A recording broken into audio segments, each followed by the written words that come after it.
do, or how do they keep it from doing Never. that? Never happens. Because it is set for you. So it's set, they follow that very closely to what's in the books. That's right, it's set for you very, very, very closely.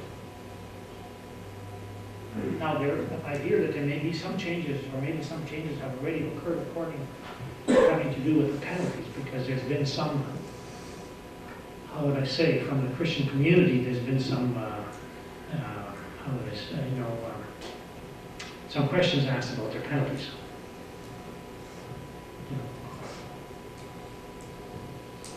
I was just going to say, it's probably important that, like, they're looking at the Bible, it is, so there's probably not very much division in the Son of God. But I mean, he owns it, and the only reason there's division in the church is because none else should break that statement. So, really, not that there's much division. No, I've gone to these Masonic Grand Lodge meetings, and man, everything is hunky-dory, so comradeship and good fellowship and this kind of stuff. You know, there's no arguing over the issues. Because it's set. You mentioned dues before. Is that very much money? No. I don't know what it is now, because that's Here it's $7. $70 a year. It's, yeah, I think it was 75 where I, 65 or something like that. And it's not a big one.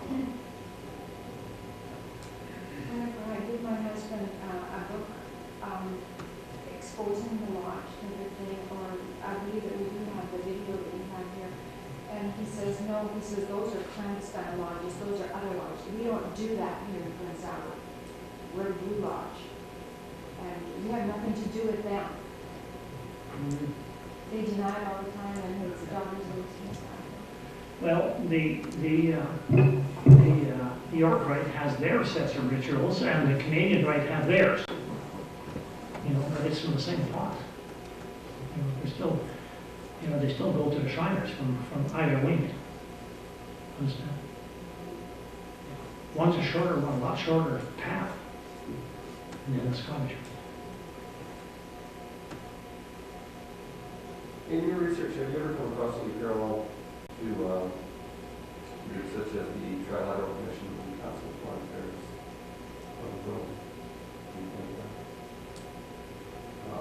In Gary Cau's book, you mentioned that there are similarities between these groups in high-level elected officials, things like that, presidents in the United States.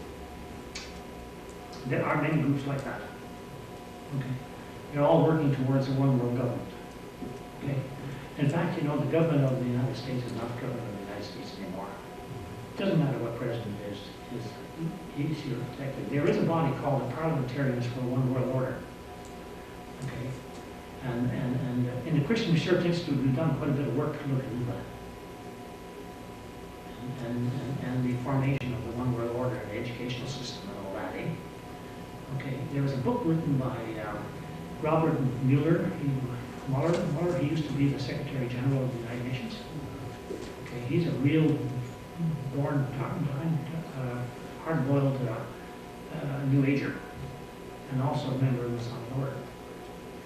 And he wrote a book called The Genesis of the New Age. Okay, and you can't find that book anymore.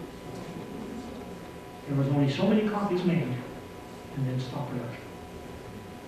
I searched all over Canada, all the libraries. I even had an outfit that searches books, that looks for books.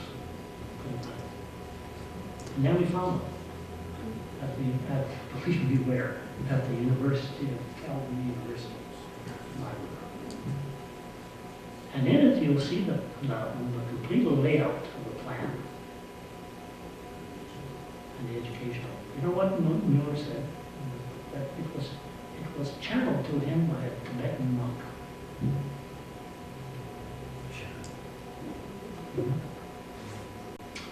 And the educational system and everything else. I'll tell you something, there's things happen that you cannot stop.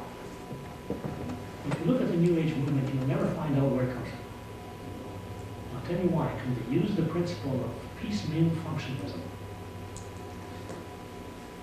I have a catalog of 500 New Age organizations, all seemingly unrelated. Understand? But all working towards the same plan. The one world government, the one world order. And Freemasonry is involved in that, whether we like it or not. It is involved. The educational system. You know, you've heard of the global curriculum. Well, I tell you, I spent several hours talking with the director for the Alberta project. And that's where it was going to be introduced for the first place in Canada. It was being introduced into the Alberta schools. And I tell you, it is full of witchcraft. It's not a Christian doctrine, issue curriculum that goes into spirit guides, and it goes into all kinds of things. And your inner self, and your inner voice, and meditation, the whole thing, in different grades and different levels. Anyway, I said to this guy, his name is Earl Children. He's the Alberta director. He was employed by the Alberta Hills Teaching Association. And I said, Earl, tell me, who's financing this thing? I mean, it takes money to develop a curriculum. Since who's financing this? And he says, well, I tell you what, he says, CEDA is financing. I said, do you have any documentation? Yes. So he gave me paper. You know who CEDA is? CEDA is the Canadian Industrial Development Agency, something like that. Which? Economic Development Agency. Money to be spent in other parts of the world, not in Canada, on projects. I have a friend that works for it, and I told him that they finance 2/3 of the budget of the global education curriculum for Canada. He said, "You're crazy." I said, "No, I'm not. I'll show you. I got this from the director." He wouldn't give me a fictitious paper and put the finger on some organization for nothing. You know what I mean? Okay. They're funding 2/3. The Alberta government is funding 1/3. That's right.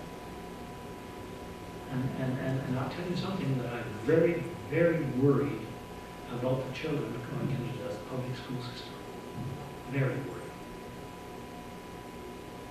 Because that's what they're going to be taught.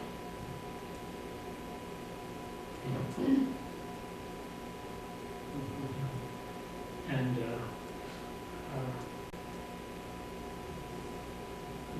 I don't know what's going to happen. But they're teaching a different spirituality. Another spirituality. Another, they're saying we can't teach religion in the schools. But what is that curriculum? It is exactly religious. You see?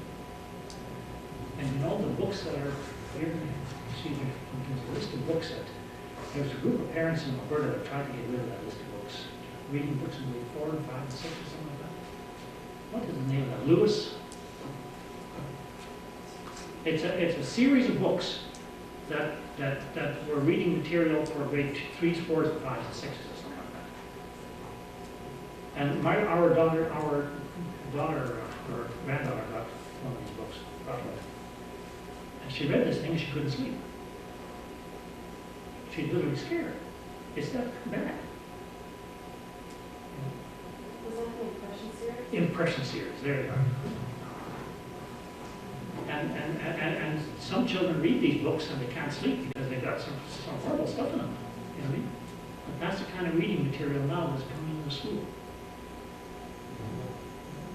And our daughter-in-law went in and said, no way. I mean, our daughter went and said, no way do I want my child to read this book. Well, okay, if you don't want it, give her something else. You know. Not very good. One thing I see that